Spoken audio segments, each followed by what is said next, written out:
Okay now so function of blood already हमने discuss कर लिया था फर्स्ट वीडियो में, but in the summarize form transportation of nutrients. Blood क्या करता है? न्यूट्रिएंट्स को ट्रांसपोर्ट करेगा। कहाँ से?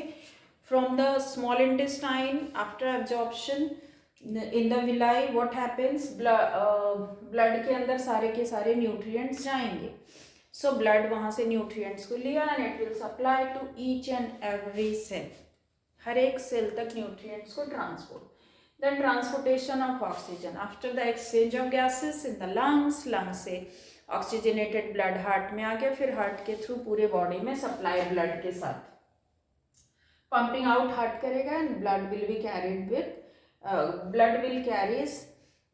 Blood carries oxygen and supplies to each and every part of the body, हर एक सेल में। Then excretion of urea, uric acid, lots of excretory material. जब बॉडी में इतने सारे केमिकल रिएक्शंस होते हैं तो बहुत सारे एक्सक्रीटरी मटेरियल भी होते हैं that needs to be carried away from the body. तो ये कहाँ लेके जाएगा? किडनी के अंदर, एंड किडनी सबको एक्सक्रीट करेगा।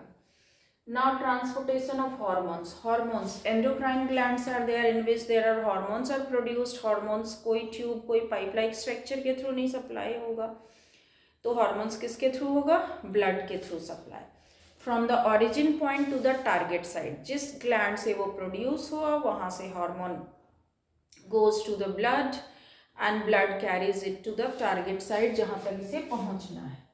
Now takes CO2 from body cells to lungs. पूरे बॉडी सेल में रेस्पिरेशन के बाद जो हमारा CO2 निकलता है एंड वाटर वेपर ऑल्सो, ये ब्लड लेगा CO2 को and supplies to the lungs through with the help of heart, और फिर वो लंग्स उसे एक्सेल आउट करता है through nostrils. Now makes clot in the case of bleeding. If there is some kind of injury तो bleeding start हो जाता है बॉडी में। So to stops excess of bleeding, what happens? Blood clotting करता है जिससे कि नेट लाइक स्ट्रक्चर से ब्लीडिंग रुक जाए। उसी की explanation, blood clotting. How blood clotting is control? With the help of blood cell that is thrombocytes और प्लेटलेट्स। तो होता क्या ब्लड क्लॉटिंग में? कभी चोट वोट लग गई तो bleeding start, and bleeding start होते ही blood cells comes in the contact with air. जैसे ही प्लेटलेट्स एयर के कांटेक्ट में आता है, then there are lots of chemical reactions takes place in the platelets. क्या होगा? इंजरी की जगह पे प्लेटलेट्स विल रप्चर। एयर के कांटेक्ट में आने के बाद फिर इसमें रप्चरिंग होगी। ये रप्चर होते ही एक chemical that is thromboplastin it will release. ये प्लेटलेट्स रिलीज करेगा थ्रोम्बोप्लास्टिन।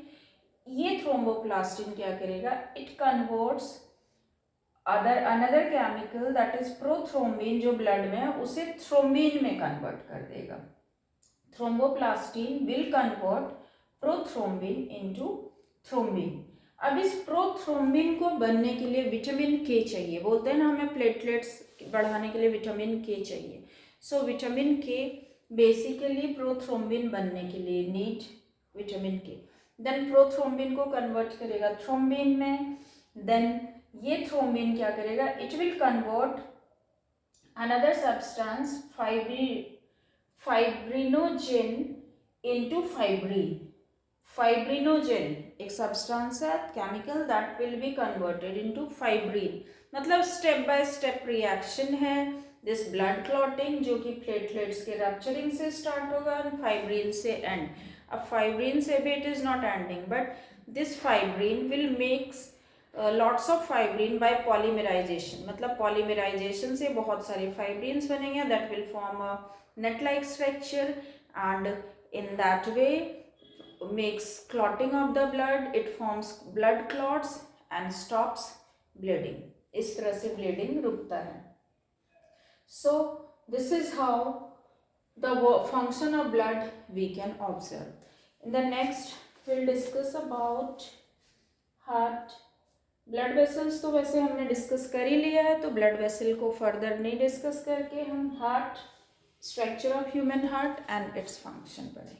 Okay, bye bye.